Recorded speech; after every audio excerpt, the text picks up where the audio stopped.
Dar início à sessão da conferência com o Dr. Jorge Jás. Eu queria, naturalmente, começar por agradecer a sua disponibilidade para também referir esta conferência que, desde o início, arquitetámos seria útil para a compreensão da própria vida e de alguma parte da obra do Inésio. Agradecer naturalmente a vossa presença e dar uma explicação breve do porquê de se inserir esta conferência na arquitetura das diversas conferências que temos vindo a promover. Ora bem, nós a 20 de fevereiro inauguramos em 2018 a exposição As Fibras de Performance de Vítor Inésio.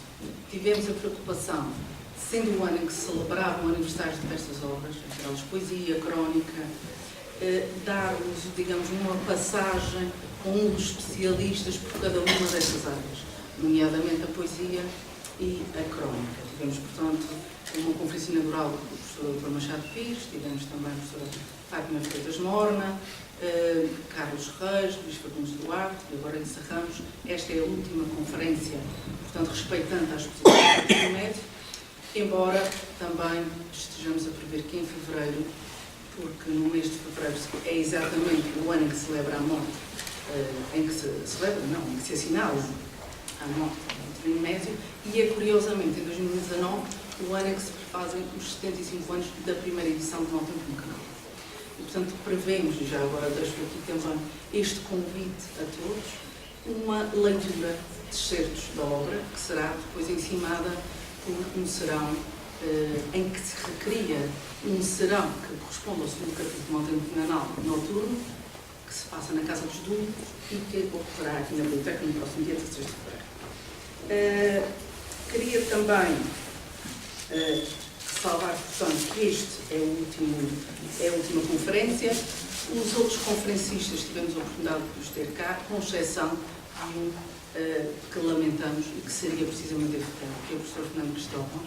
Eu dizia apenas que o professor Fernando Cristóvão foi o primeiro assistente de Vítor Inésio na Universidade de Lisboa, é o único, digamos, para além de Machado Pires, que ainda está vivo. Tínhamos muito gosto de contar com ele, mas infelizmente razões pessoais de saúde não vão poder fazer com que tenhamos essa participação, mas acho que encerramos muito bem.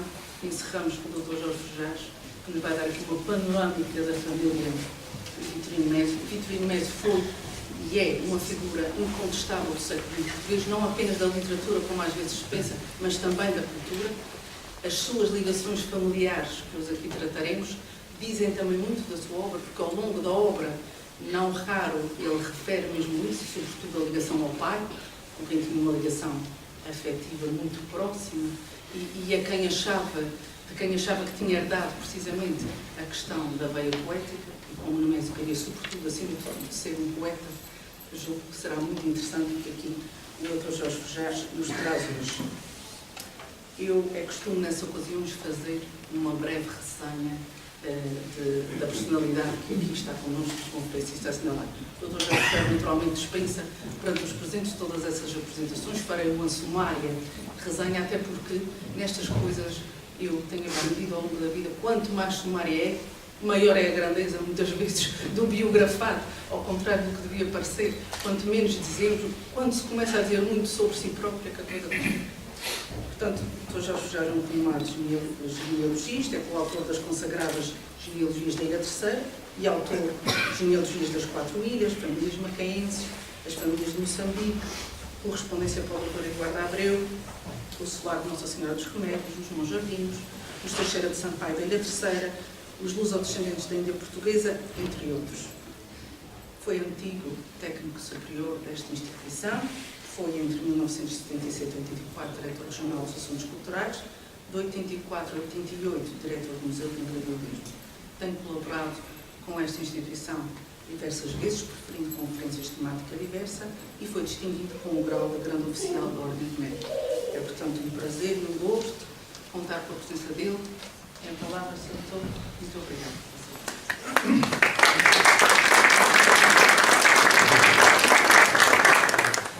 Bom, antes de mais, Doutora Cláudia Cardoso, quero agradecer a sua palavras, breve, que é internacional.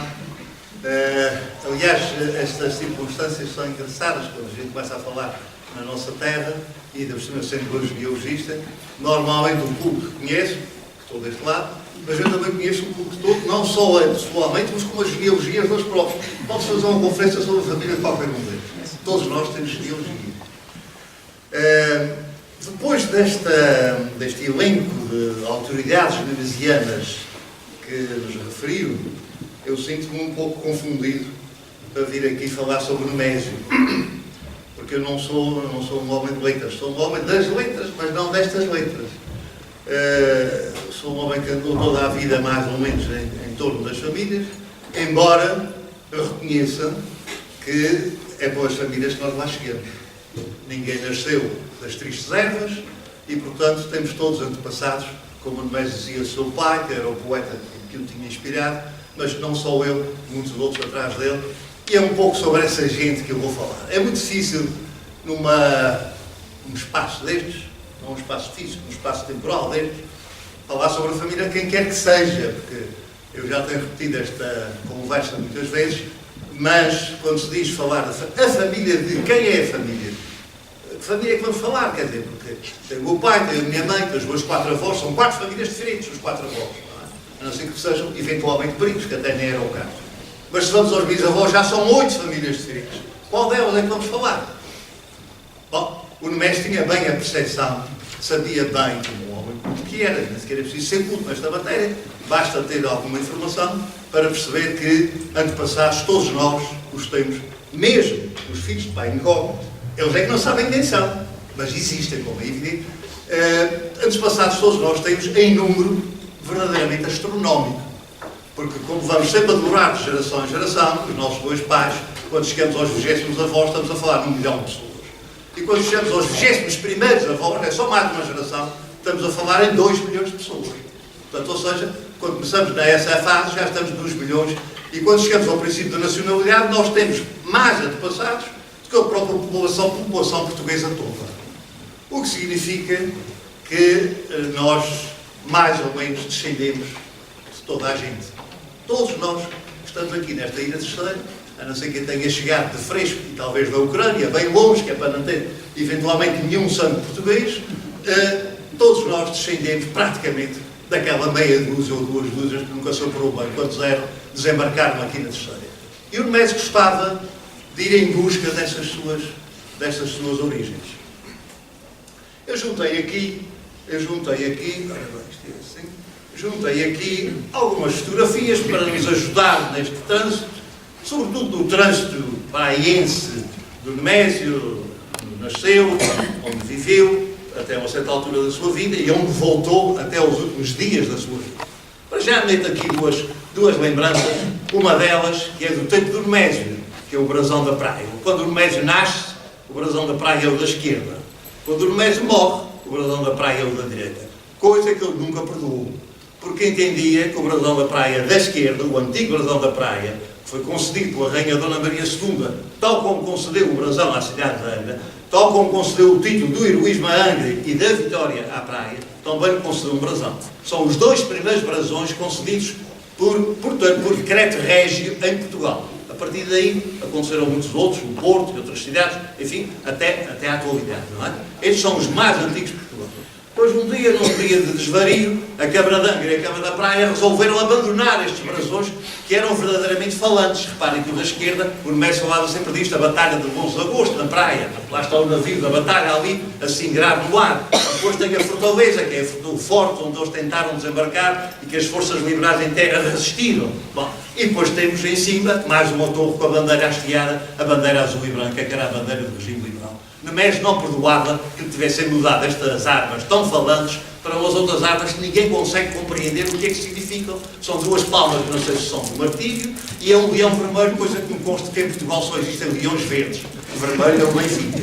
Portanto, é uma confusão total. Parece que há para aí um movimento na praia para fazerem um pouco o que fizeram na cidade de Angra, que é a restauração, já que a praia também foi a terra da restauração de 1740, a restauração das velhas armas. Mas vamos aqui à casa. Foi nesta casinha que eu andava uma casinha, uma bela casa, Aliás, é uma coisa curiosa, porque nós, quando vimos o próprio Nemésio falar da sua gente, é claro que ele referia-se muitas vezes à sua linha paterna, a linha Silva. Como sabem, o Nemésio chamava-se Vitorino Nemésio Mendes Pinheiro da Silva. Mendes da mãe, Pinheiro da Silva do pai. Mendes Pinheiro da mãe, aliás, e Silva do pai. Só que levou no batismo 2 nomes, tal como me chamo Jorge Eduardo, e outros se chamam José Maria, ele levou o nome de Vitorino Nemésio, no próprio batismo.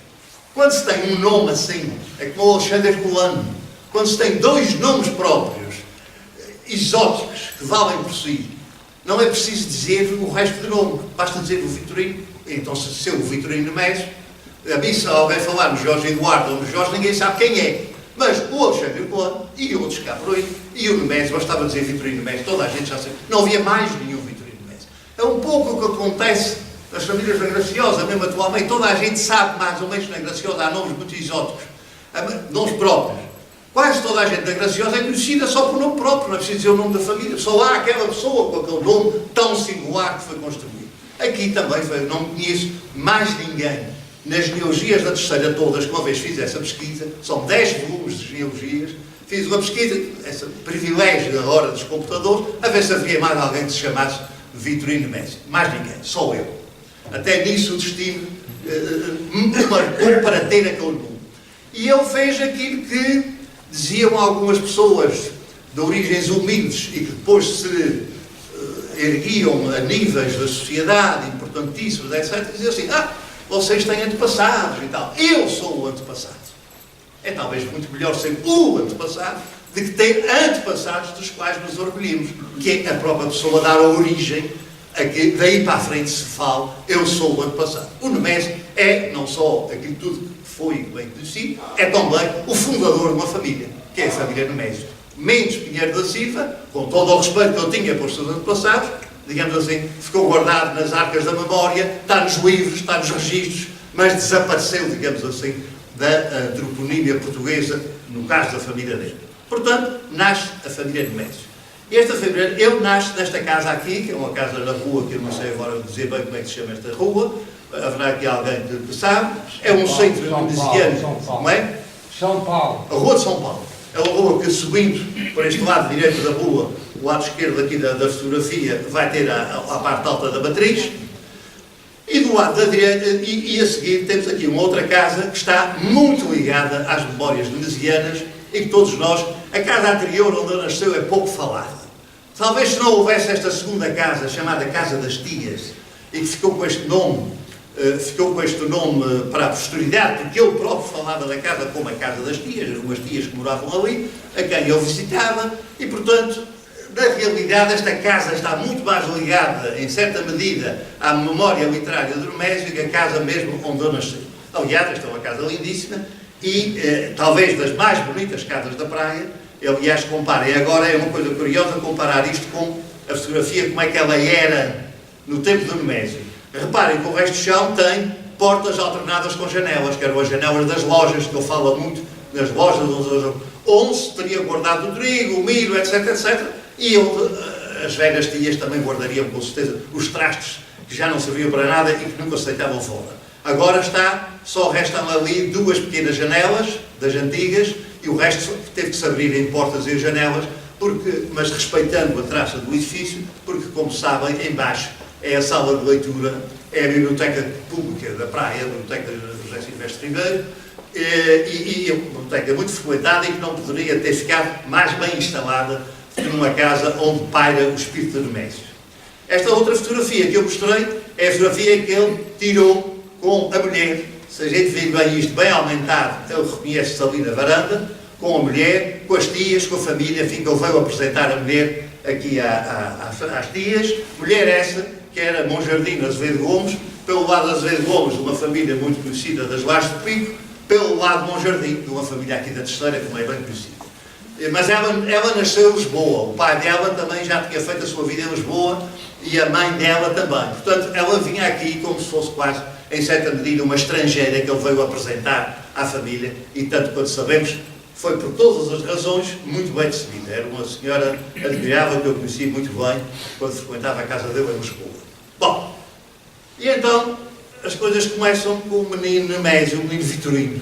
Nessa altura não era o menino Nemésio, era o menino Vitorino, com os pais e avós. Os pais são os que estão ao lado dele, os avós são os que estão nas extremas, em pé, e ao meio temos o padre José de Menezes de Brito, que era tio dele e que é uma figura tutelar da família e que ele muitas vezes cita nos seus trabalhos e, sobretudo, citava muito nas suas conversas. O Nemésio, estando aqui na terceira, está claro, havia 2 Nemésios, provavelmente havia mais de 2, havia muitos Nemésios. Nós estamos aqui a falar diante da doutora Cláudia Cardoso, que é uma das pessoas que neste momento melhor conhece a idiosincrasia do Nemésio, que fez o seu doutoramento exatamente a partir da análise daquele celebre programa televisivo que abriu caminho para um novo modelo de televisão, que era o Se Bem Me Lembro. Alguns daqui ainda viram, todos aqueles que têm, eu não sei, já não viu em direto, não viu em direto, foi encontrar, e esta que é a triste notícia, a nossa televisão não tinha guardado nos seus arquivos, foi confirmado pela doutora Cláudia Cardoso, não tinha todos os programas do Nemésio. Mas, em alguns dos filmes, tinha já desafios de futebol gravados por cima dos programas do Nemésio. Valores mais altos que ele levanta. E isto era há 40 anos. Eu nem imaginava como é que as coisas estariam hoje em matéria futebolística. Mas o Nemésio, isso era a coisa que ele não ligava, portanto continuamos na nossa família. Depois, só aqui para terem um pequeno aperçu da evolução física do nosso homenageado desta noite. Com 5 anos, com 10 anos, com 14 e com 18, já com o seu bigodinho de magala que tinha assentado praça. Estas duas, sobretudo, a partir dos 14 e 18 anos, a gente já começa a perceber a cara dele. Mas as duas primeiras fotografias, a dos 5 e os 10 anos, justificam perfeitamente aquilo que todas as pessoas que mexem com fotografias, os arquivos, as bibliotecas, os museus, os próprios particulares, cada um de nós deve fazer, que é escrever atrás da fotografia quem é a pessoa que ali está. É evidente que no tempo do Nemésio toda a gente sabia quem eram estas duas fotografias. Ele próprio, se calhar até os filhos, reconhecem as fotografias. Mas ainda dava um dom se alguém reconhecesse no menino coroado o nosso menino Vitorino. O que significa que se aquela fotografia fosse encontrada aí num arquivo sem o nome por trás, era mais uma fotografia para o lixo que não servia de nada. Bom, portanto, este é também um aviso para que todos nós, nas nossas fotografias, nas nossas próprias, quando eu pego atrás da minha fotografia Margarida e Jorge Frejás ou o nome das minhas filhas, não, pelo amor de Deus, toda a gente sabe hoje, daqui a 50 anos podem não saber. E sobretudo se são famílias que saíram daqui, que deixam de ter descendentes cá, e então passam a ser um pouco estranhos. E uma fotografia que não se sabe quem é, bom, é mais ou menos lixo, pode servir para a história do fotógrafo, se por acaso estiver assinada por um fotógrafo, e atualmente são raríssimas as que o estão, e portanto é um apelo que eu faço aqui para que se identifiquem as fotografias. Esta aqui já é o nosso Nemésio, que saiu, a da esquerda com 24 anos, acabado de se licenciar, já se tinha licenciado por aqui há 1 ano ou 2, e a da direita já com 34 anos, catedrático, um dos mais jovens catedráticos das universidades portuguesas, já catedrático de letras na Universidade de Coimbra, com a sua toga de catedrático. Esta toga, não sei se ela está preservada, se está na família, se está... não, é pena porque estas vestes com que os professores catedráticos se revestem, às vezes são sepultados com elas. É muito bonito, é muito interessante, mas é pena, porque na realidade perde-se um documento fundamental para a própria iconografia do personagem como é que se chama? Homenageado. Bom, ora bem, o Nemésio, já vou explicar quem é esta senhora que aqui está. Eu vou ler-vos no fim desta minha conversa uma parte de um artiguinho que eu escrevi quando fez 1 ano da morte dele e que se fez aqui na terceira, na antiga Junta-Geral, na atual Secretaria da Educação, um colóquio em volta do Nemésio. Foi a primeira manifestação pública de homenagem ao Nemésio que se fez. Primeiro foi adquirir a biblioteca. E segundo, que veio toda para cá. Está aqui, nesta casa. Segundo, foi este colóquio em que se convidaram as mais eminentes personalidades então nemesianas, entre os quais o Fernando Cristóvão, que acabámos de falar agora aqui. e que ainda, graças a Deus, ainda está vivo, mas com mais 40 anos em cima, deve estar com 80 giros. 92, imagina. E ainda foi pena não ter vindo.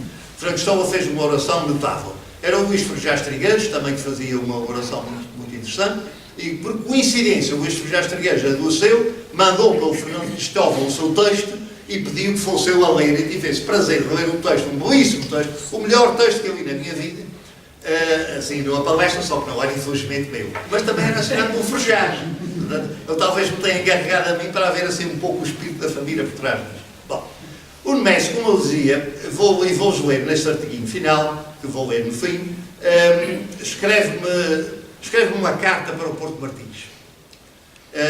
E para o Porto Martins, porque eu costumava passar férias no Porto Martins, e eu próprio também, nos últimos anos da sua vida, passou a vir cá praticamente todos os anos. Eu só conheci o Nemésio pouco tempo antes de ir para a faculdade. O Nemésio teve muitos anos sem vir à terceira, não sei bem quantos, não tenho essa contabilidade feita. Mas teve uma altura que estava no seu caminho, na sua trajetória nacional, digamos assim, muito para o Brasil, muito para a França e muito pouco para a terceira. E a partir de certa altura começa a vir cá. Eu lembro perfeitamente de ter sido apresentado a ele pelo meu pai à porta do Atanásio. Ora, isto é um bom rapaz, o Jorge e tal. Para o ano vais tê-lo lá, disse o meu pai e ele, tratavam-se por tu, eram da mesma geração, amigos de infância, colegas no liceu, para o ano vais tê-lo lá na faculdade. Bom, e na realidade para o ano lá estava eu, não propriamente da faculdade dele, porque eu comecei em Direito, depois 2 anos depois é que passei para Letras, onde tive muito convívio com ele. Bom, e depois, nos últimos anos, talvez nos últimos 10 anos, 12 anos, já não consigo recordar bem da sua vida, ele começa a vir cá todos os anos com muita frequência. Vinha aqui para Angra, ficava em casa do Sr. José Monjardino, ia para a praia, ficava em casa dos seus parentes, dos seus primos direitos, que eram na praia, e depois tinha um primo direito, Alberto Pinheiro, que tinha casa no Porto Martins, e ele passou aí para o Porto Martins. Ora, no Porto Martins estava a 150 metros da minha casa. E eu, com a sua veia genealógica, com o seu gosto pelas famílias, e sabendo eu também do gosto que eu tinha por isso, já nessa altura eu anunciava que um dia, mal sabia eu que seria tão longe ainda esse dia, mas chegou, haveria de publicar as genealogias da terceira, e então o Nemésio ia muito para o Porto Martins. Não só, porque já antigamente tinha andado por lá, no tempo em que andou no Porto Martins, um senhor, por acaso é o avô da minha mulher, que era o professor Dr. Sousa Júnior, que era professor catedrático da Universidade do Porto, e que era natural da praia, e que se retirou para o Porto Martins com uma depressão, fechou-se ali no Porto Martins durante alguns anos. O Nemésio conviveu com ele ali, e até quando se faz uma grande homenagem na Universidade do Porto ao Sousa Júnior, foi inaugurado um retrato dele no laboratório que eu dirigia, etc., o Nemésio faz uma das 4 conferências que então se fazem, e que é talvez o texto mais interessante que até hoje se escreveu sobre o Sousa Júnior, e que está publicado nesse tal livro de homenagem ao Sousa Júnior, com as outras conferências pelos professores da Universidade do Porto. E, portanto, o Nemésio conhecia aquele pessoal que andava à volta da casa do Dr. Sousa Júnior. Morava numa casa que depois veio a ser do Dr. Toedo, para quem conheça mais ou menos o Porto Martins, era a casa do Dr. Toedo, e de fronte morava uma família com quem ele se dava muito. Essa família vem a sair dessa casa de fronte a mulher do seu filho, do Dr. Sousa Júnior, a Maria Alda, casa com o Fernando, e são, por acaso, os meus sogros. Como veia, esta máquina das coisas está toda ela, toda interligada, e a gente não consegue desfibrar isto. Há uma fibra que nos liga a todos, de uma maneira ou de outra. E uma das senhoras dessa casa, de frente à casa do Dr. Sousa Júnior, era esta fotografia que aqui está. Era a dona Florinda Pamplona Cardoso, tia, portanto, da minha mulher. Então a fotografia era bem jovem, quando o Nemésio a conhece cá. O Nemésio, quando vinha cá, ia sempre à casa da dona Florinda. A dona Florinda cantava bem, tocava muito bem viola, essas suas violas, aquelas violazinhas pequeninas que as senhoras tocavam, animava serões de cantorias em dias de lua cheia, que não havia iluminação para nos diminuir, digamos assim, o brilho das estrelas e da lua, e era uma figura super conhecida no Porto Martins, até porque tinha era dublê de enfermeira, era a senhora que escrevia cartas para a América, era a senhora que lia as cartas da América para aqueles que eram analfabetos, era a senhora que dava as injeções, que receitava as benzinhas, que interpretava as receitas dos médicos, etc. Portanto, era uma figura de referência do Porto Martins, muito amiga de Nemésio. E Nemésio, numa das passagens para o Porto Martins, em 1975, houve homem que ano? 78, portanto já estamos na ponta final, dedica este texto à Dona Florinda, de Porto Martins, 23 de setembro de 1975. Escrita é um soneto que ele escreveu em menino, portanto, eu dedico um texto que ele recuperou das memórias, que eu não sei se está publicado em algum dos livros, e sobretudo nesta imensa obra agora que está a sair, a obra completa do Nemésio. Soneto que o fez em menino, aos 14 ou 15 anos, aqui no Porto Martins, inspirado no velho tio Cidade, pescador do Porto Novo, de arcada na orelha e barbas compridas, quando ia vender peixe nos cestos de pau de carreto a minhas tias-avós, as senhoras Mendes, na Canada do Serra.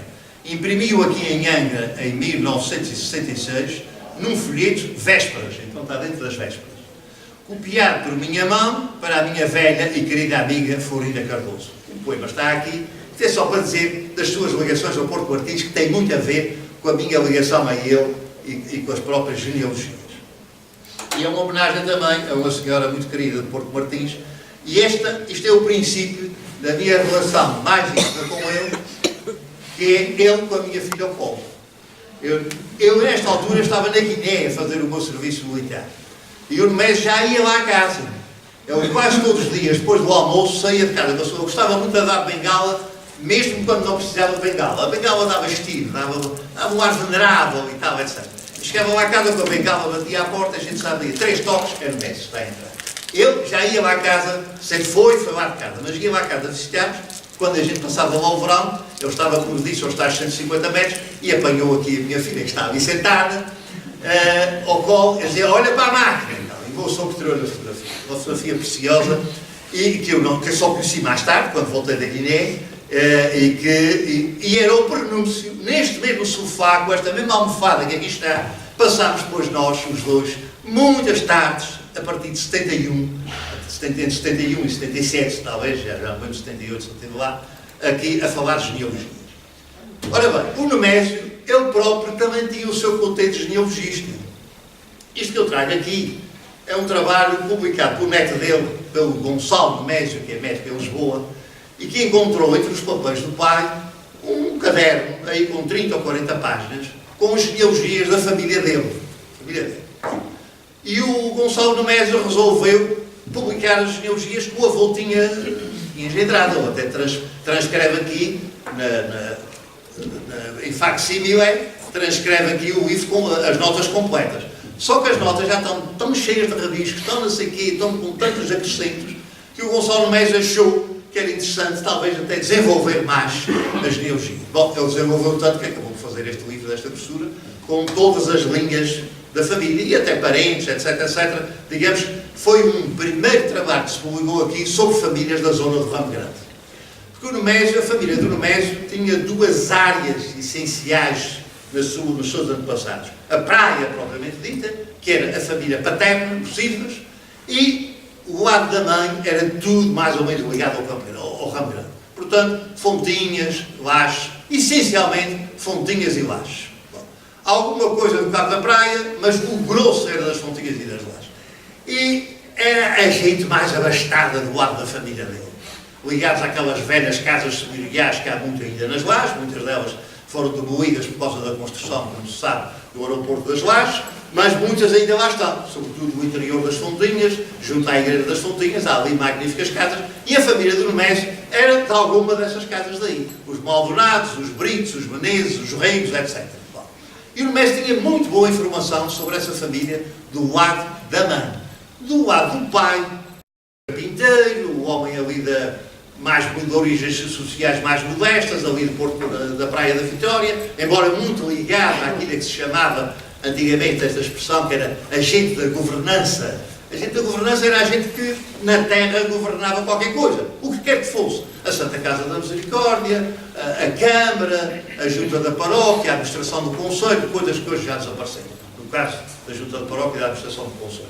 O pai do Nemésio andou sempre muito por aí. Na Filharmónica também, ele próprio tocava, etc. Quer dizer, eram pessoas que estavam ligadas nesse espírito antigo de não esperarem que os governos fizessem tudo, que é uma coisa que hoje repousamos todos na direção regional da cultura para que aconteça alguma coisa, naquela altura, para acontecer alguma coisa, eram as pessoas da terra que se mexiam e mexiam-se bem. E o Padre Nemésio estava ligado a essas coisas. Era um homem culto, um homem que lia o seu caminho. Em casa desta senhora Dona Florinda, que há bocadinho vemos, lá estava o Caminho de Castelo Branco.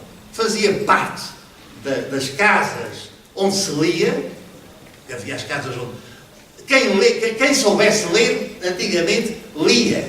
Hoje sabe-se ler e nem sempre se lê. É outra conversa. Até porque temos mais tempo para entrar nos nossos telemóveis e tal, para ver imagens e, portanto, não há muito tempo para ler. Naquele tempo, quem soubesse ler, lia. E estas senhoras destas freguesias vai-se encontrar, em muitas freguesias, livros do Caminho, sobretudo do Caminho, muito menos o Essa.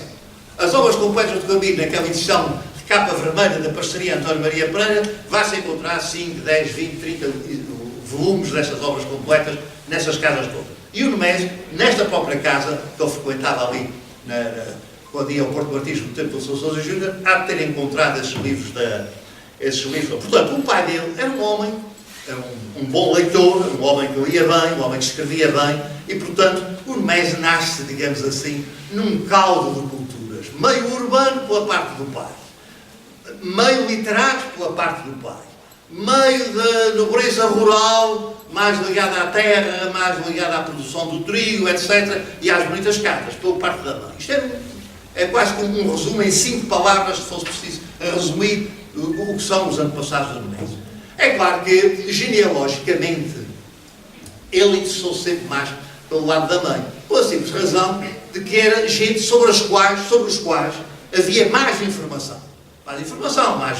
Mais registros, mais documentos. Era possível saber melhor quem eram as pessoas. A maior parte das pessoas que passam nestas terras, nesta ou noutra qualquer, em Ponta Delgada ou em Lourenço Marques, em qualquer terra, a maior parte das pessoas passam, agora não, que a gente produz muitos documentos e, portanto, há muita documentação sobre qualquer um de nós, a começar pelo próprio bilhete de identidade, mal a gente nasce, não é?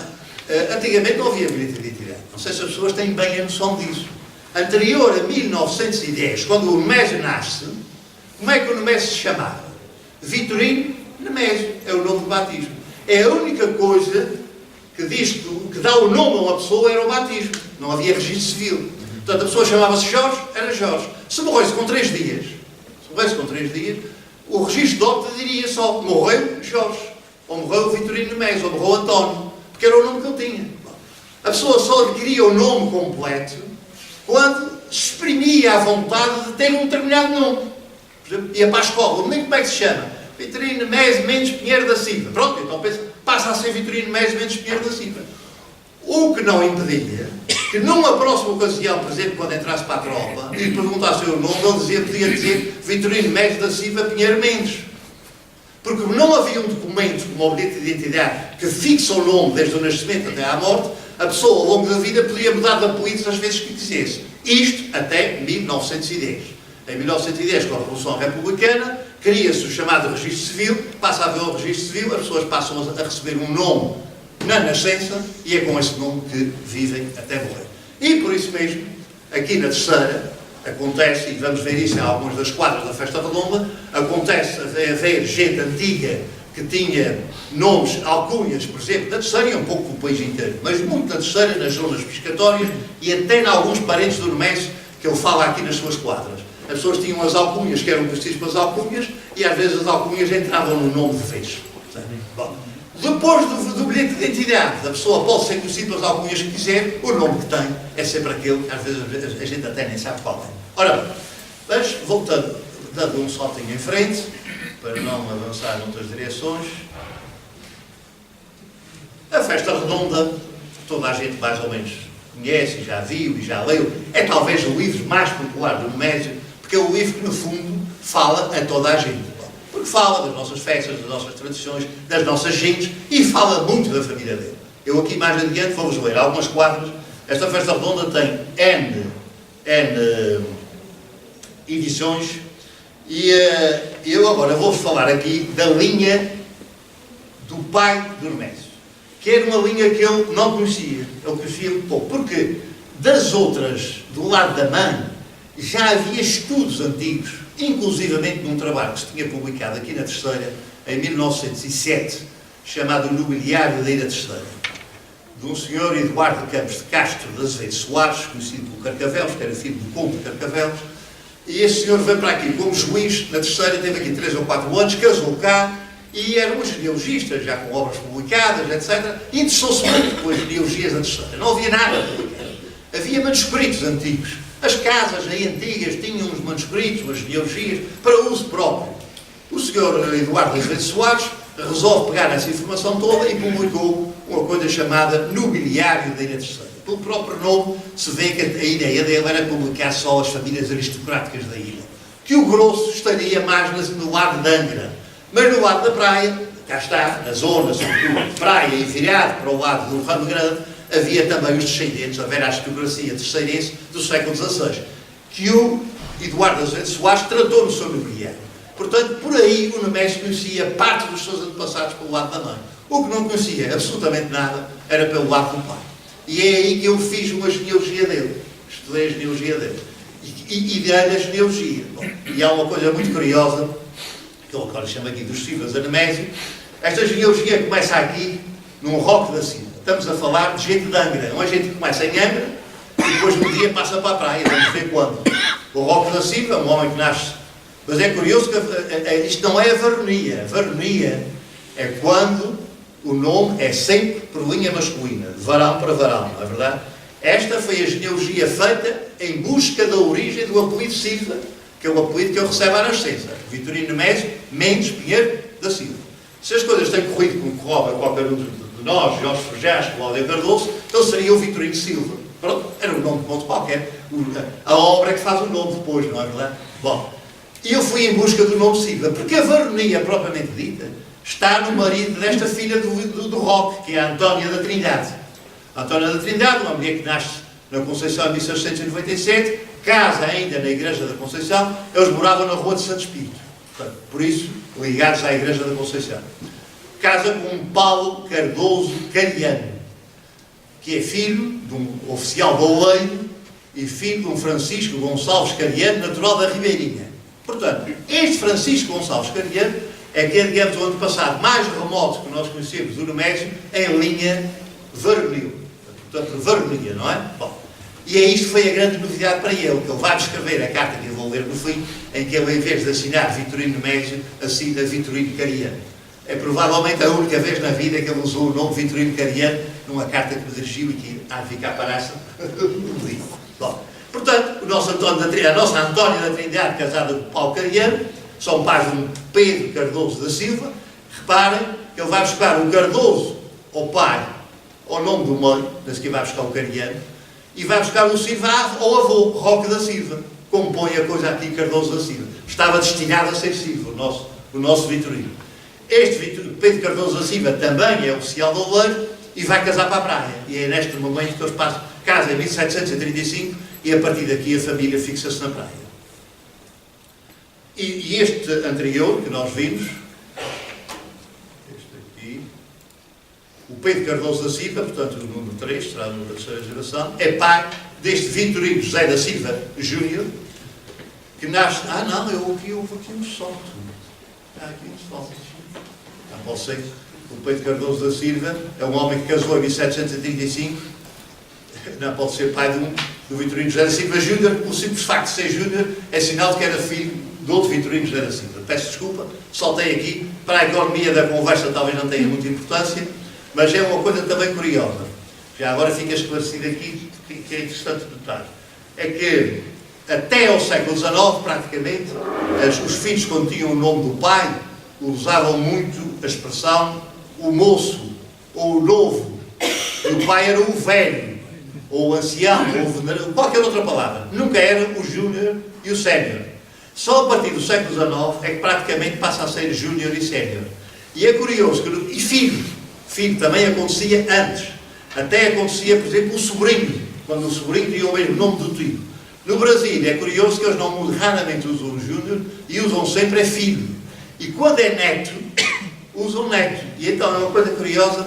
Há um célebre poeta brasileiro, que é o João Cabral Melo Neto, foi muito conhecido e que até foi conselheiro cultural da Embaixada do Brasil em Lisboa, e eu conhecia Lisboa nessa altura. O João Cabral de Melo Neto, eu pensava que ele era, quando se dizia que ele era de uma família de origem açoriana, eu pensava que era de uma família neto, que haveria aí. Bom, não é nada. Ele chama-se João Cabral de Melo. É neto de outro João Cabral de Melo e por isso tem neto. Bom, no Brasil, para se saber que aquele neto é neto porque o avô tem o mesmo nome, escrevem com um T. Porque se for neto de família, escrevem com 2 T's. Que é à moda antiga portuguesa. Como no Brasil nunca houve, e graças a Deus, nenhuma reforma ortográfica em matéria de nomes. Podem fazer as reformas todas, que eles também aderiram agora à nova reforma. Mas em matéria de nomes, os nomes não mexeram com os nomes continuaram-se a escrever no Brasil como se escreviam no português antigo.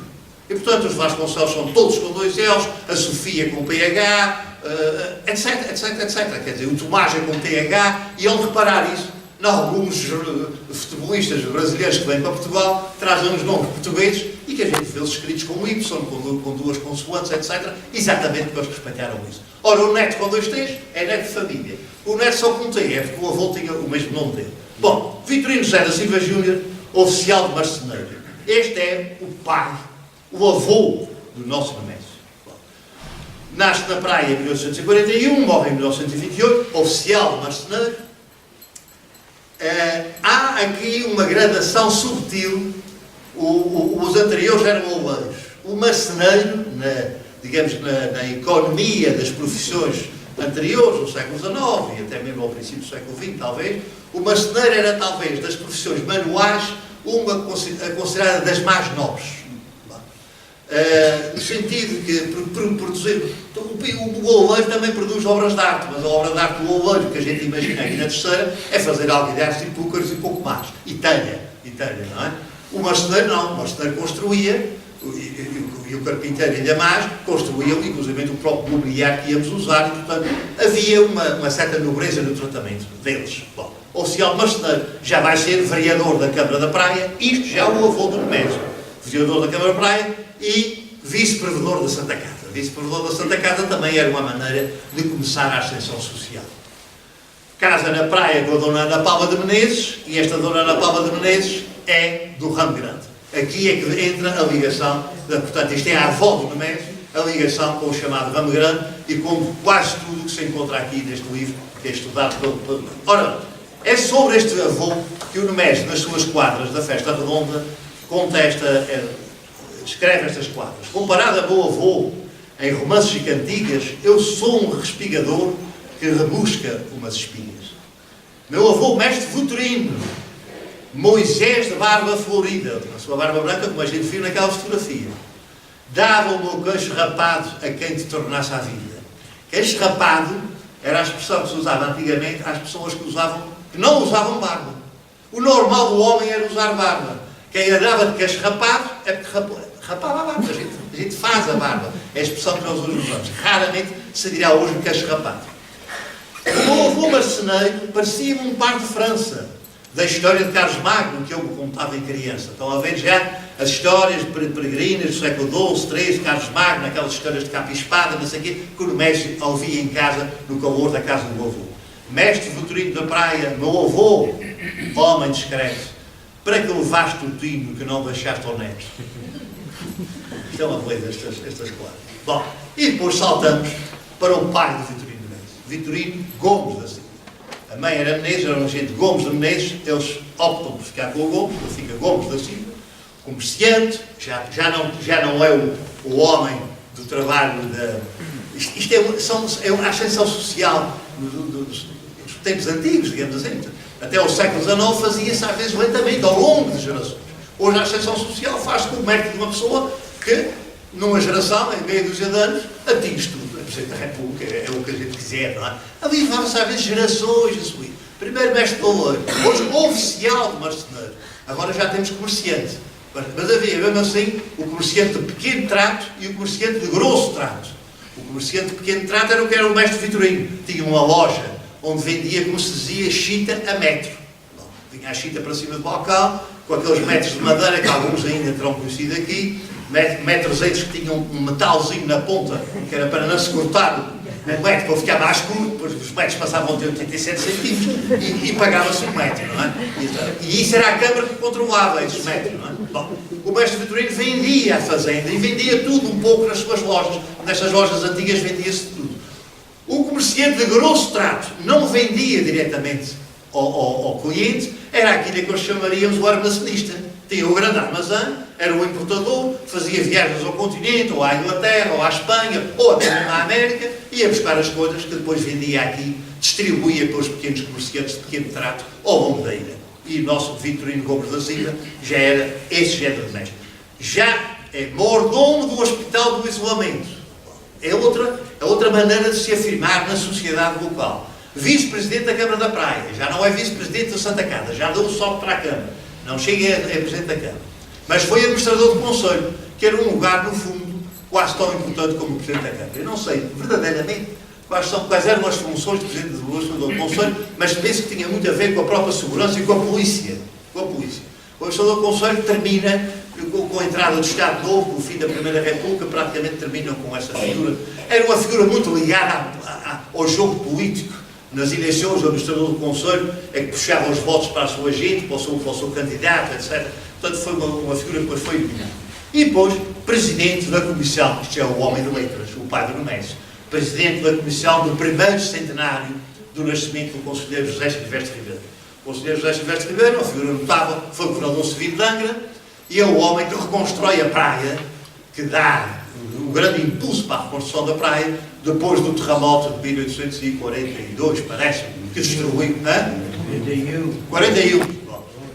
Em 42 já o José Silvestre Ribeiro estava a trabalhar para a reconstrução da praia, e a praia, agradecida, e bem, manda construir uma estátua, que é talvez das maiores estátuas que há nos Açores, pelo menos em pedestal, é garantidamente a maior estátua que há nos Açores. Provavelmente o corpo do homenageado, não sei. Talvez haja outras idênticas. Que está no Jardim Público da Praia.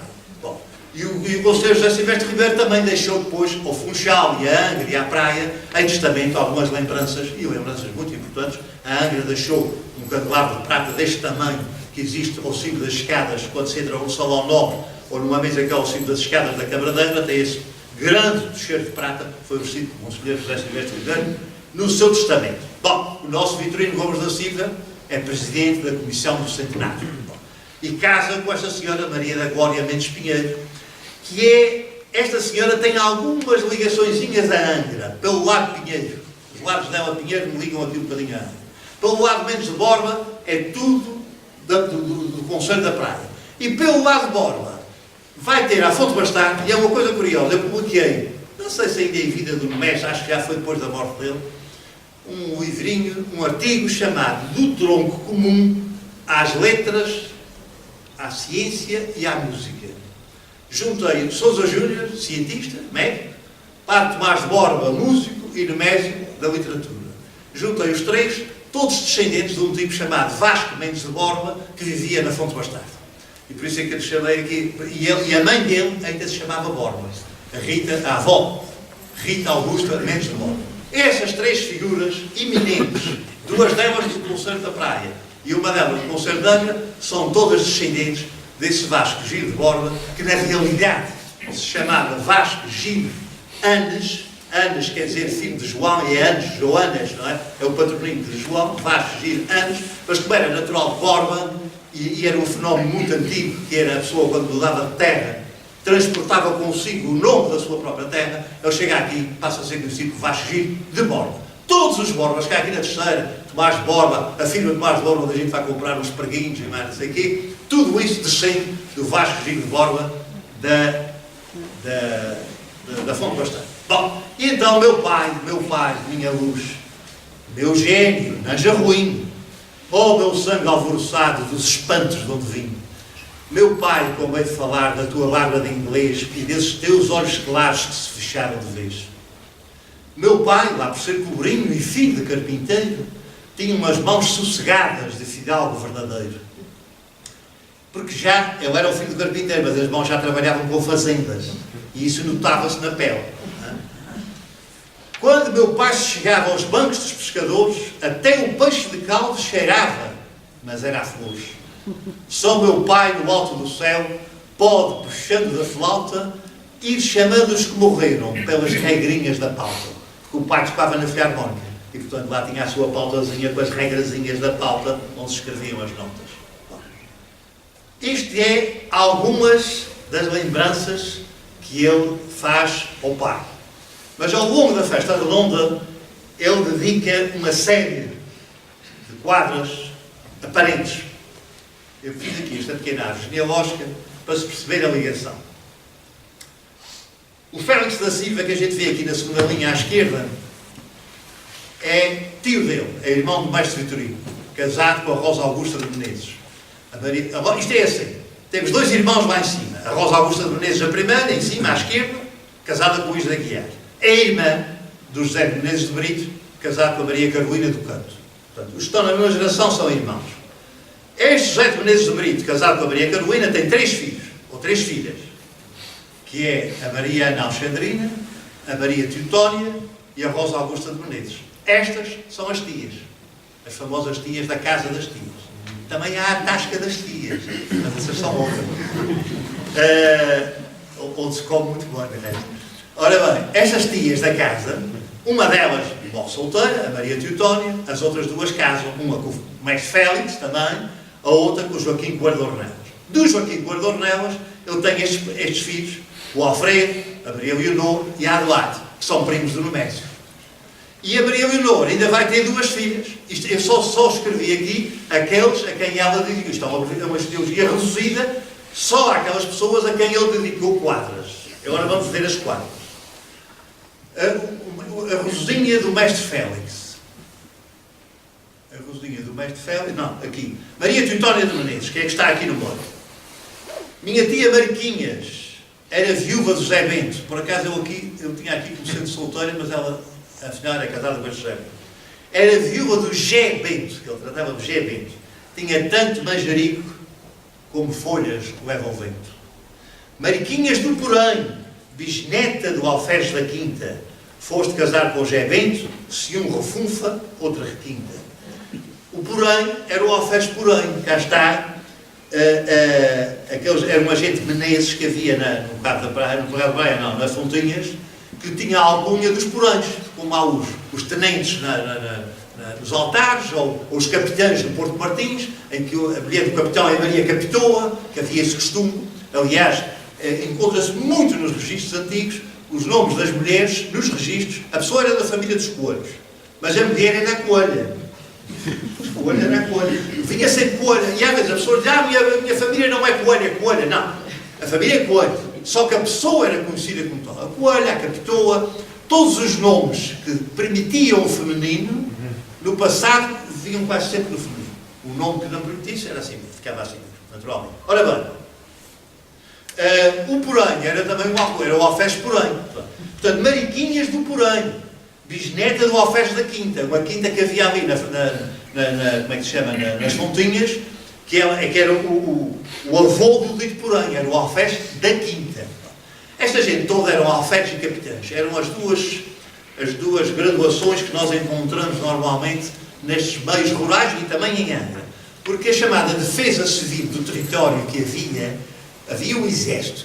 Não havia provavelmente um exército como a gente hoje imagina, não é? Mas o território organizava-se para se defender. E havia as chamadas ordenanças, as companhias de ordenanças. As companhias de ordenanças cada freguesia tinha as suas ordenanças, que eram homens que se organizavam, que faziam treinos meia dúzia de vezes por ano, que eu desconfio que eles soubessem dar um tiro, e desconfio que as armas funcionassem quando chegasse a hora de dar um tiro. Porque eles tinham umas armas em casa, meias emperreadas, que eles desentupiam, e depois davam um tiro por ano quando iam lá aos ensaios. Quando o pirata desembarcasse, provavelmente a arma já não funcionava. Mas seja como for, havia ordenanças. Essas ordenanças, cada grupo de ordenanças tinha um capitão. Cada companhia de ordenanças tinha 4 alferes. E cada conjunto cada alferes tinha 4 sargentos abaixo dele. Portanto, isto no fundo é um pouco a organização dos exércitos de hoje. Só que, acima do capitão de ordenanças, a que havia era o chamado o sargento-mor e o coronel. Será o Nemésio? Não é, mas é o António Mendes, que é também genealogista, e a quem eu disse que ia falar sobre o Nemésio. Ele depois falará. Teríamos o sargento-mor e o coronel de milícia, o coronel de ordenanças. Portanto, que era já havia um na praia e havia um em Angra, que comandava isto tudo. A nível das freguesias, havia normalmente os alfés. Estes alfés tinham umas fardas, que era mais ou menos a mesma farda que os seguia a vida inteira, e eles eram uma pessoa respeitável na freguesia. E, portanto, o nosso alfés da Quinta era o avô de José Bento, que, por sua vez, tinha casado com a Maria Teotónia de Menezes. Bom, a Mariana Alexandrina, que está aí ao Lourdes, está à direita, na segunda fila, casada com Joaquim Coelho de Ornelas. Outros, ele dedica, aliás, ele dedica um capítulo inteiro da festa redonda que se chama Minha Tia Marianinha. Ele dedica sempre à sua tia. Minha tia Marianinha, ou neta, e é curioso porque ele depois refere-se às outras pessoas que ligam à tia Marianinha, sobrinhos e netos dela, etc., mas tudo dentro do capítulo da tia Marianinha. Relativamente a ela, minha tia Marianinha, ou neta do alferes por ano, pitadinha de rapé, florinha que cheira bem. Minha tia Marianinha, bisneta do Maldonado, cá está ele nos seus mergulhos no passado, com brasões na padieira e mogangos no telhado. Brasões na padieira da casa, à frente, e mogangos ou abóboras no telhado, que é o nosso Guilherme Ribeiro também falava muito das abóboras no telhado. Minha tia Marianinha, lá dos morgados camelos, com gibinhas na prosápia e boa lã nos novelos. Os morgados camelos é um apelido das fontinhas e das lajes. Hoje, acho que não há ninguém nesta terra que se chame Camelo. Era a família Rei de Camelo de Menezes, Camelo do Rei de Menezes, Sousa de Menezes, Camelo. Entre estes três nomes, Reis, Menezes, Sousas e Camelos, estão os nomes todos, e Borges, estão os nomes todos praticamente desta zona da ilha. E o Nemésio, mais ou menos, por parte da mãe da dita avó, e esta gente toda. Portanto, a minha tia Marianinha, lá dos morgados camelos, com gibinhas na prosápia e boa lã nos novelos. Minha tia Marianinha, ó nome a que eu quero bem, filha de meu tio Josézinho, José de Menezes Porém. Vale aqui contar uma pequena história que eu contei ao Nemésio, que ele achou deliciosa, e que talvez tivesse dado com uma quadra suplementar para a festa redonda, se já estivesse noutra. Uma vez fui a uma função na praia não, nas lajes. Fiquei numa mesa de função, muito bonita, muita gente, e na minha frente tinha um senhor, já velhote, com uma bela bigodeira branca, fato preto, camisinha fechada até aqui acima, sem gravata, como era muito costume, camisa branca, os seus punhos brancos, um homem de chapéu preto na cabeça, da sua fita à volta, muito bem posto, com o celular, com a sua mão calejada, de homem que trabalhava e tal, mas com a sua roupa de domingueira. Bom, conversa puxa conversa, e eu digo, o senhor é aqui? Sou daqui, minha gente sempre foi daqui, disse ele. E ele disse assim, então o senhor há de ser Menezes, não? Como é que o senhor sabe? Quando o senhor diz que a sua gente sempre foi daqui, a gente mais antiga aqui da freguesia são os Menezes. Portanto, eu atirei com probabilidades de acertar e acertar. E tal. Diz-me assim, mas olha que o senhor não sei se sabe que os nossos Menezes, as mulheres dos nossos Menezes, usam dona. E eu sabia, eu talvez não soubesse o que é que isso queria dizer. Eu talvez julgava que eu não sabia o que é que isso queria dizer. E isso tem um significado muito interessante. Do século XIX para trás, as mulheres que usavam dona, era só... E quanto mais recuamos, mais raro é. Mais raro é. Do século XV para trás, donas eram as filhas de chorreiros. Mais ninguém. Mais ninguém. E depois vai alargando o leque social, até que o Marquês de Pombal alarga, por exemplo, às mulheres do alto comércio, dos grandes comerciantes do reino, os chamados grandes comerciantes do reino, naquele desenvolvimento que o Marquês de Pombal dá ao país. Depois é as mulheres dos juízes, os juízes mais importantes, etc., começam também a ter direito a dona. E depois vai-se alargando um pouco, e aquela gente antiga, as mulheres usavam dona. Nas fontinhas, quem usava dona era essa família Menezes, elas todas usavam. E disse assim, eu sei muito bem que as mulheres Menezes usam dona. Diz ele assim, os senhores não sabem que as nossas mulheres não são donas de dinheiro, nem donas de estudo. São donas de raiz. Portanto, não foi o dinheiro que lhes deu dona, nem foi o estudo, é a raiz. O Nemésio sabia isto tudo muito bem. Conhecia muito bem quem eram as donas e as não donas, digamos assim, nos seus próprios antepassados. Portanto, minha tia Marianinha é o nome que eu quero bem, filha do meu tio Josézinho, José de Menezes Porém. Outra, quadra, a dona Adelaide de Menezes Ornelas, irmã, está ali daquele lado. Filha, portanto, da Mariana Alexandrina, que acabámos de ler. Minha tia Marianinha, mãe da tia Adelaidinha, sogra do tio Manuel Mendes, Portanto, 3 vezes minha. Que era a minha a filha, que era a tia Adelaidinha, e a sogra do tio Manuel Mendes, que era o tio do Nemésio. Portanto, 3 vezes minha. E depois passamos à Maria Leonor de Menezes, que é a do meio, da terceira fila, casada com o José Vieira de Aladão. Minha tia Marianinha, sempre a reportar à tia Marianinha. Minha tia Marianinha, avó de nossa Guilmar. Saltei aqui. Não é a Leonor de Menezes, é a Guilmar, a filha da Leonor. Esta aqui embaixo. Minha tia Marianinha, avó de nossa Guilmar, nome da 10ª antiga que me diz coisas do mar. E depois vamos à Biancolina, que é a irmã da Guilmar, está ali do outro lado. Minha tia Marianinha, ó sogra do Valadão, avó da Biancolina, tia do meu coração. E depois o Alfredo, de Menezes Ornelas, que está deste lado aqui, que é irmão da Leonor, irmão da Adelaide, filhos da Mariana, portanto, tudo a reportar para a minha tia Marianinha. Ó minha tia Marianinha, ó mãe do meu primo Alfredo. O Alfredo era primo direito do Nemésio. Minha tia Marianinha, ó mãe do meu primo Alfredo, que me emprestava romances, mesmo de cor sofri cedo. Porque logo de novo começou a escrever os seus romances enfim. Ora bem. Isto, como veio, isto é conversa que nunca mais acaba, depois a gente vai falar no milhão do ano passado, nunca mais sai daqui, e portanto vamos centrar-nos só no essencial e vou entrar no capítulo final. Já deve estar o pessoal aflito para ir jantar. E então é o tal artiguinho que eu vos falei, que eu escrevi aqui. Houve várias pessoas que escreveram um artigo para este folhetozinho, não é? Aliás, isto saiu no suplemento do Diário Solar, dedicado ao Nemésio no primeiro ano da sua morte. Aliás, é interessante notar-se que ao Nemésio se deve, e à sua memória, deve esta casa, não só ser a recipiendiária, mas isso foi por compra da biblioteca do Nemésio, mas deve esta casa uma coisa sensacional, que é o chamado depósito legal. O depósito legal é aquele direito que uma biblioteca tem, e em Portugal, num país só há 11 bibliotecas que têm isso, 11 ou 12 bibliotecas que têm esse privilégio, de receberem todas as publicações que se publicam em Portugal, que são enviadas por força de decreto, pelas próprias tipografias que imprimem os livros, são obrigadas a enviar 12 exemplares para a Biblioteca Nacional, que depois distribui por essas bibliotecas. A Biblioteca Nacional, Lisboa, Coimbra, Porto, Évora, o Real Gabinete Português de Leitura do Rio de Janeiro, e havia uma para Macau, e havia outra para a Índia, para Goa. Bom, quando Goa foi invadida em 1961, deixou de se enviar para lá os livros. E havia a ideia peregrina de que a gente deveria voltar a Goa. Fez aquele combate diplomático todo para recuperar Goa, está claro, não andou em nada, como é evidente, mas os livros para o depósito legal de Goa continuaram sempre a ser postos de parte. Um dia haveriam de ir para lá.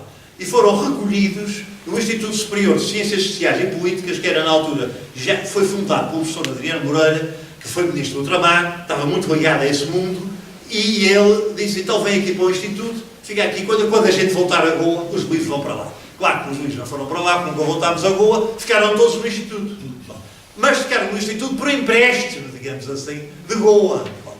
E era preciso resolver essa coisa de Goa, que continuava para resolver, continuava a ser o depósito legal de Goa. E é nessa altura do primeiro aniversário da morte do Nemésio que se resolve isso. E então é extinto o depósito legal em Goa, e portanto estamos em 79, ou 9 estamos em 70, a invasão de Goa foi em 61, 18 anos depois é extinto, e como não fazia sentido continuar a dar o depósito legal a uma universidade em Lisboa, porque nenhuma universidade portuguesa tinha, ainda por cima o Instituto de Ciências Sociais e Políticas, que era uma universidade muito nova em Lisboa, não fazia sentido que eles continuassem a receber. E então, por indicação, sugestão, ou alguma influência, acho que tive nisso, minha e do rei José Leite, que era o secretário de Educação nessa altura, e por autorização do então secretário de Estado da Cultura, que era o David Mourão Ferreira, foi feito um decreto a dizer que o depósito legal de Goa passa a vir para a cidade de Angra na comemoração do aniversário, em lembrança de Vitorino Nemésio, o homem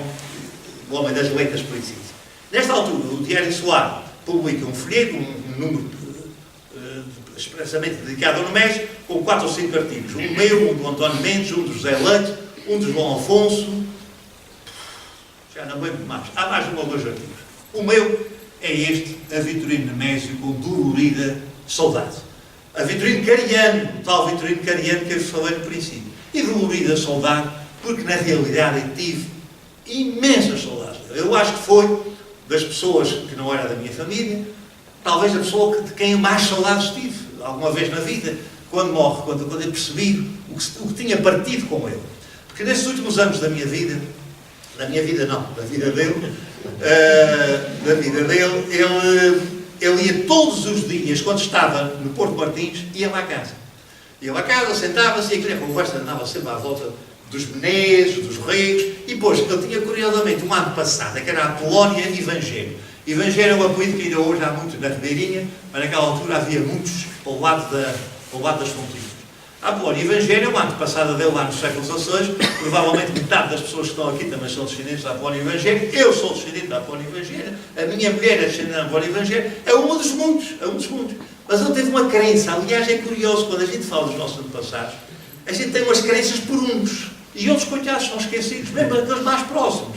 Se pensarmos nós bem, nos nossos 4 avós, há um que a gente fala sempre, o avô Zé, o avô Francisco, o avô António, e os outros, ou porque não o conhecemos, ou porque ele era um chato, ou por qualquer razão, vão-se perdendo um pouco nas brumas da memória e tal.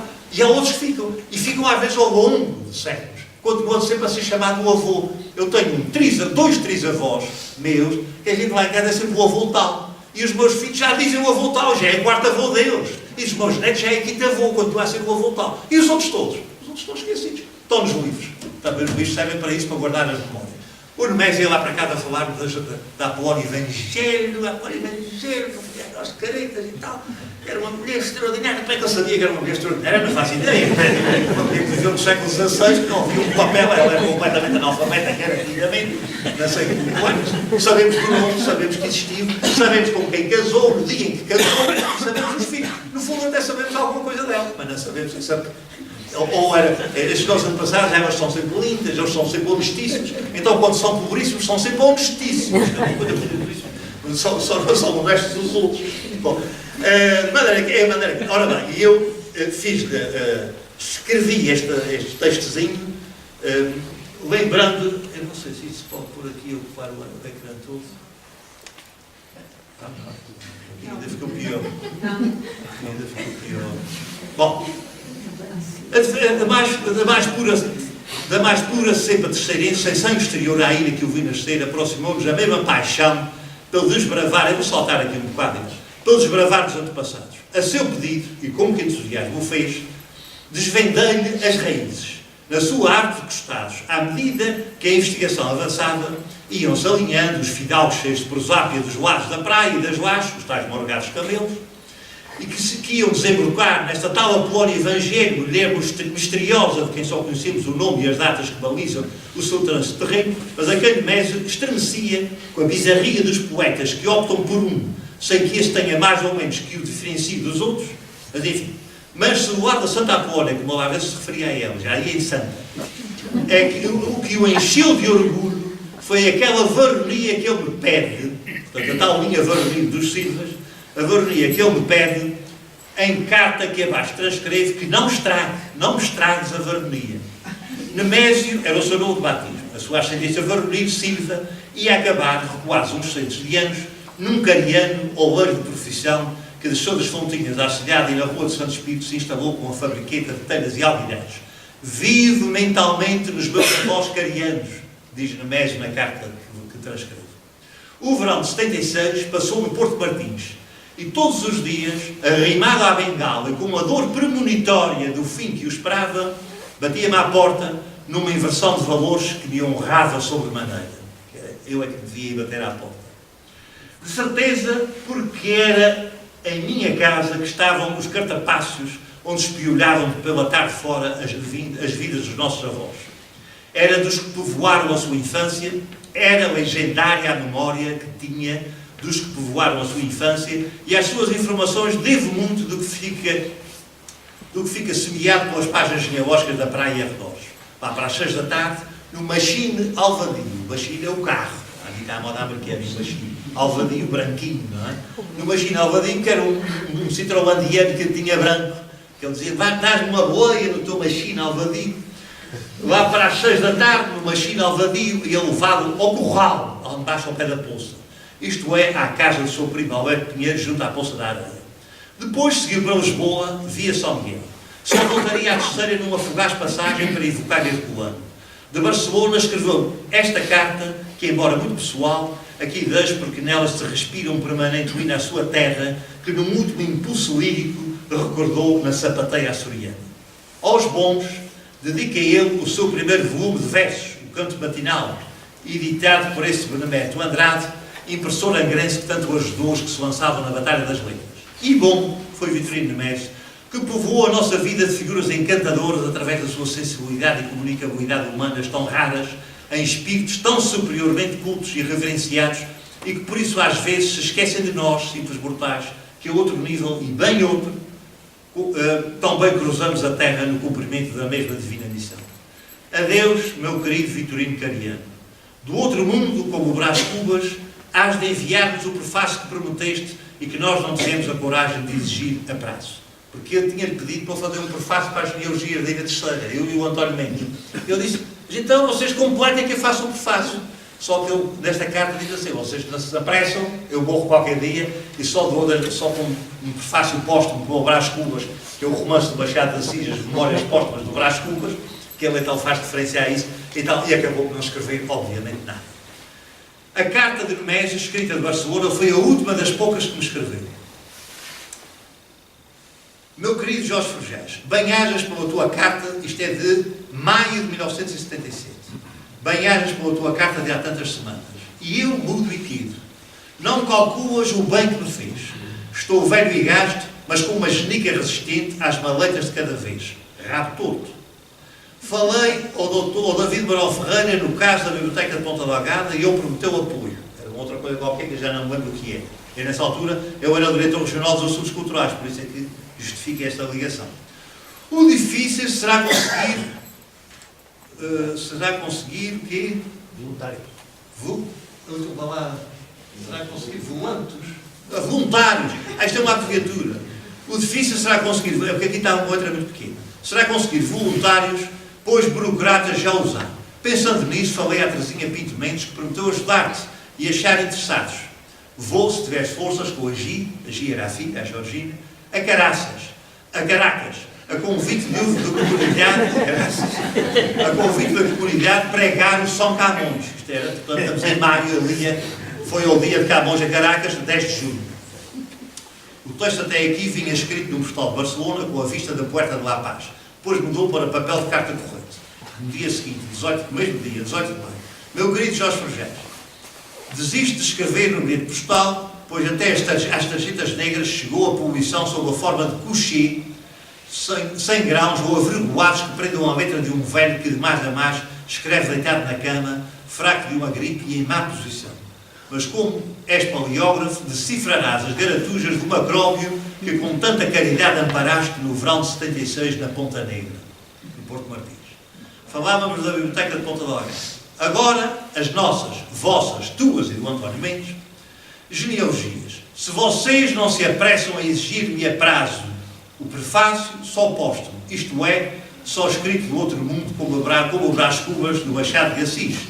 Nosso quase Patrício Corisco pela mãe, como sabes melhor do que eu, a mãe do Machado de Assis, era natural de São Miguel.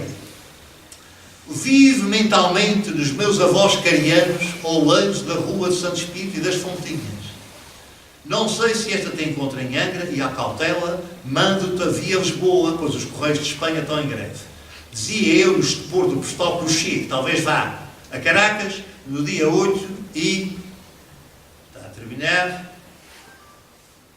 e a 12 de julho. E agia, a amparar-me, etc. Vamos saltar aqui para o parágrafo seguinte. Outro assunto, a peito. Vê-se nos escolos, por casas dos quatro cantos, Boa Nova, Rua dos Canos Verdes, ele estava no limiar do fim da sua vida.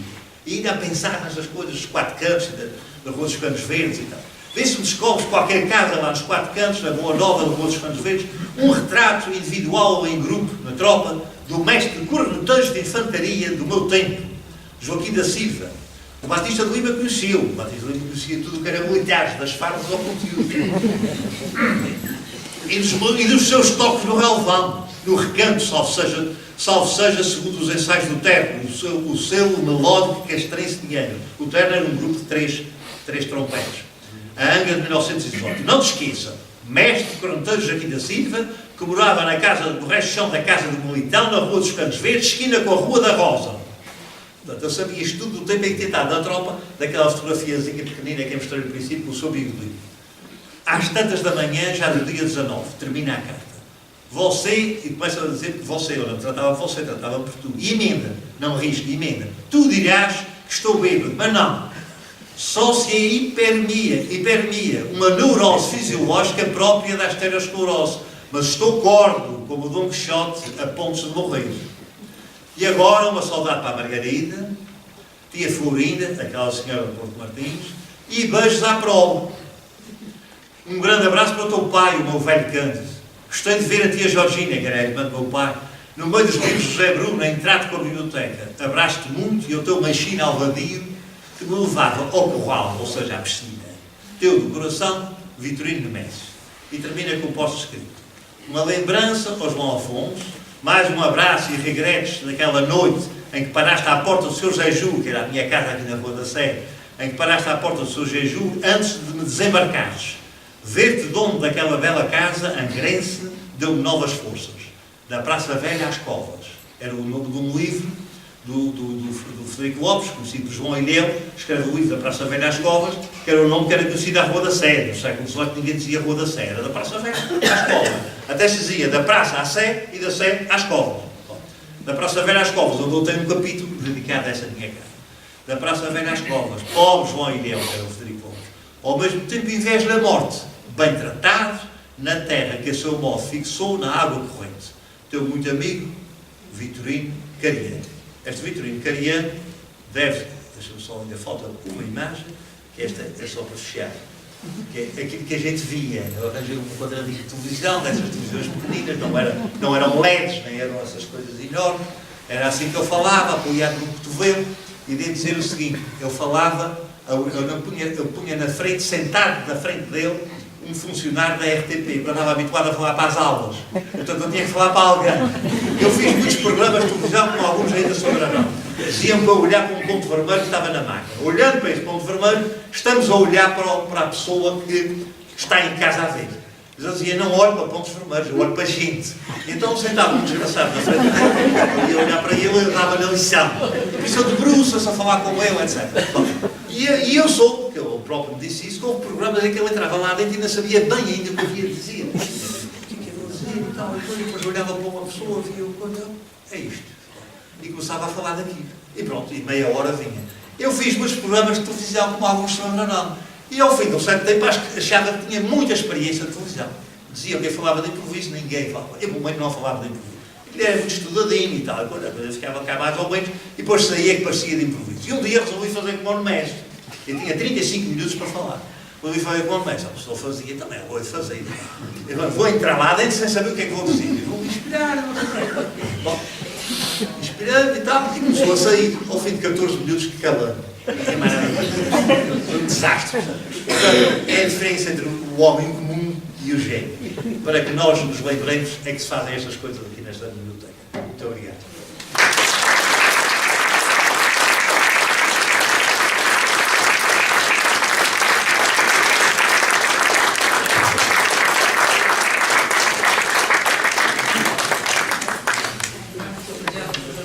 Só mais uns novos.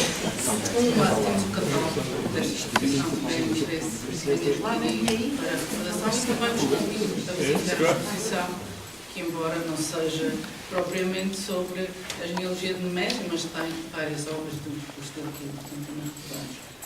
E agradecer naturalmente a Jorge Ferraz por, para além desta lição que sempre nos traz à biblioteca, com o seu bom humor e a sua grande capacidade comunicacional, partilha, que é imenso.